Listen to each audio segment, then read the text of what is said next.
8h33, bonjour Dominique Schelcher. Bonjour. Bienvenue dans cette émission, vous êtes président directeur général de Coopérative U. Je rappelle, comme je fais à chaque fois, que vous dirigez vous-même un magasin Absolument. dans l'Est du pays. Et dans 2 semaines sort ce livre, Le bonheur est dans l'action. C'est une forme de dictionnaire, votre dictionnaire de A à Z pour réussir, avec des définitions. Nous y reviendrons.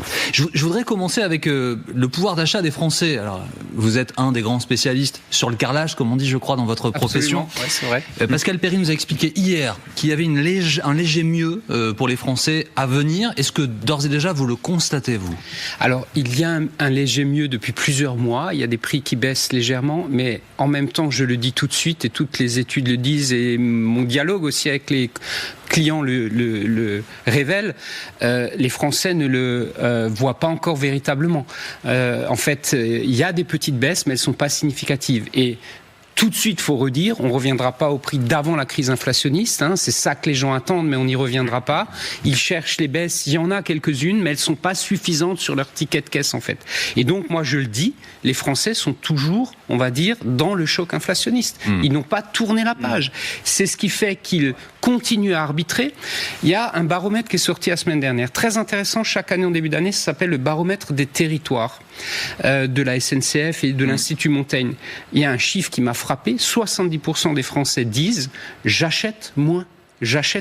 Et donc, je rappelle, en 2024, les produits de grande consommation, dans nos magasins particulièrement, en général, je parle sur le marché, on en a vendu moins. Alors, ce même baromètre, Monsieur Schelcher, il fait état du sentiment d'insécurité qui s'est transformé en vrai fait, en réalité. Est-ce que c'est la même chose pour le pouvoir d'achat ? Sentiment de ne pas pouvoir acheter qui se serait transformé en réalité dans les rayons ?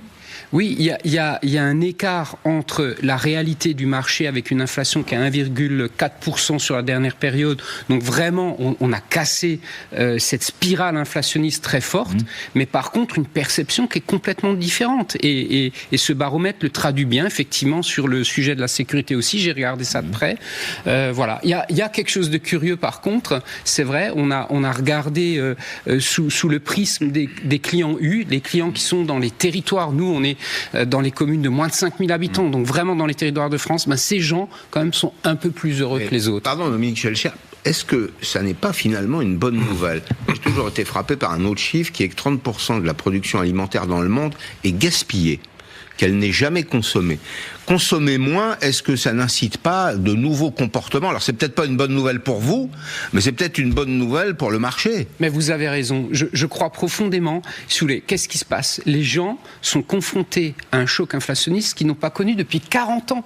Et d'un tel choc depuis 40 ans, on ne se remet pas du jour au lendemain. Moi je pense qu'il faudra du temps, et je pense que les nouvelles habitudes prises depuis quelque temps, un certain nombre vont durer. Et donc, absolument, la lutte contre le gaspillage, c'est une des façon de répondre à la situation. Je remplis plutôt mes placards que mon frigo parce que c'est pas périssable. Je fais attention à ce que je consomme. Je ne suis pas dans la surconsommation. C'est bien. Je viens un peu plus souvent pour acheter plus souvent mes produits frais, de sorte à ne pas les jeter dans mon frigo. J'achète des vêtements d'occasion. Et toutes ces habitudes-là nouvelles, je pense qu'un certain nombre vont rester encore une fois. Et donc, c'est pas forcément une mauvaise nouvelle dans le fond. Est-ce que ça entraîne ou entraînera, selon vous, une mutation des lieux de distribution ? Par exemple, vous parliez de la seconde main, certaines enseignes s'y sont mises. Mais nous aussi, on a fait des tests. Après, nous, on est très alimentaire avant tout. Donc, oui, mais si vous voulez, le commerce, c'est une réinvention permanente. En fait, on s'adapte, on est à l'écoute de nos clients, on introduit en ce moment beaucoup, par exemple, d'intelligence artificielle, mais ça se fait par petites touches. Et on continue à s'adapter à la vie des Français, à leurs attentes. On introduit de l'occasion, on met plus en valeur l'anti-gaspillage, très clairement, dans nos magasins. Ça, c'est une tendance de fond. Donc, le magasin d'aujourd'hui par rapport au magasin il y a 5 ans, clairement, oui, n'est plus le même. Produit de saison ? Par exemple, oui, il y a toujours des tomates chez Système U en plein hiver ? Il peut y en avoir parce que c'est une attente des Français, mais ce qui est important toujours dans ces cas-là, c'est d'être en contact avec les agriculteurs et par exemple les soutenir quand ils lancent leur production. C'est là qu'ils nous disent n'importez pas quand on vient sur le marché avec nos produits. Et là, on est très vigilant, on est attentif. Après, en fin de saison, quand il n'y a plus de production française, oui, ça peut arriver. Vous faites quoi avec l'intelligence artificielle ? Vous la citez d'ailleurs dans votre livre Intelligence artificielle, mais dans vos supermarchés, vous l'appliquez comment ? Mais on l'applique déjà. Nos collaborateurs en magasin, je rappelle, on est 75 000 personnes chez U, nos collaborateurs utilisent presque parfois sans savoir l'intelligence artificielle pour faire les commandes de produits en promotion par exemple. Donc cette intelligence, elle fait quoi? Elle prend en compte les historiques du magasin, ce qu'il a vendu la dernière fois, la période, etc. Et il fait des propositions de commandes. Donc ça aide. Alors c'est toujours l'homme qui décide au final de sa quantité, mais il a une aide qui est plus précieuse qu'avant. Et ça, c'est très fort. Et là, on a annoncé hier un partenariat avec une start-up française, c'est une jeune équipe qui nous aide pour améliorer les commandes dans le rayon fruits et légumes, qui est un des rayons où c'est le plus difficile de faire des commandes, aussi avec l'intelligence artificielle, là aussi pour réduire les pertes. Ça, vous avez assisté à la cérémonie d'investiture de Donald Trump. J'ai vu des extraits. Ça vous a choqué le fait qu'il y ait tous ces grands patrons précisément de l'économie virtuelle ou de l'économie numérique, alors que le patron de Walmart, de Walgreens ou de Costco, ils sont pas là, quoi. Ceux qui sont en contact des consommateurs au quotidien, non, ils sont pas aux côtés du nouveau président américain. C'est les vedettes des GAFAM maintenant. Oui, c'est vrai. Alors, notamment le patron de Walmart actuellement, qui est le numéro 1 mondial de la distribution, faut le redire, il est souvent beaucoup plus discret. Alors, je sais pas, il était peut-être là, mais on l'a peut-être pas vu. Mais c'est vrai qu'au premier rang, il ne se montre pas. Il y avait, c'est vrai, vous avez raison. Et ce qui est parfois plus surprenant sur ce plan-là, mais je suis pas un spécialiste comme vous, c'est le retournement de comportement. Il y a quelques mois, c'était très sceptique, et maintenant, voilà, on fait presque allégeance au nouveau président des États-Unis. Monsieur Schellcher, vous l'avez mentionné vous-même, la coopérative U est un employeur très important. Est-ce que vous y voyez plus clair sur les lignes données par le nouveau gouvernement, sa politique budgétaire, les efforts qu'il va demander notamment aux employeurs sur les cotisations sociales, sur les financements à droite, à gauche, pour votre avenir? Pas encore suffisamment. Qu'est-ce que vous lui demandez alors concrètement? On est très attentif à tout ça. Déjà, on avait une demande à court terme qui était, c'est un détail, mais la prolongation des tickets restaurants, l'utilisation des tickets restaurants en supermarché pour les Français. Donc ça a été voté la semaine dernière. Ce sera valable pour 2 ans supplémentaires et c'est un point important de pouvoir d'achat. C'est pas une bataille catégorielle contre les restaurateurs. Ils sont très en colère. Quand même.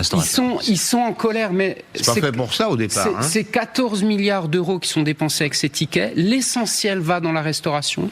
Il y a un peu chez nous et un peu dans les commerces de bouche de proximité. Oui, un petit peu de 14 milliards, ça fait quand même beaucoup d'argent. Mais c'est ce que les Français veulent. Moi, j'écoute les Français. Vous savez, dans le fond, l'utilisation des tickets restaurants chez nous, ça nous coûte. La commission qu'on paye aux opérateurs de tickets restaurants est très importante. Si on pouvait s'en passer, on s'en passerait en tant que commerçant. Mais on le fait parce que c'est un service de pouvoir d'achat. Vous avez d'autres chantiers prioritaires, d'autres demandes prioritaires pour Alors, les demandes prioritaires, c'est le monde agricole, la loi Egalim. J'étais lundi après-midi, le seul patron présent au ministère de l'Agriculture et à la ministre de l'Agriculture, la ministre du Commerce, pour le suivi des négociations commerciales qui sont en cours.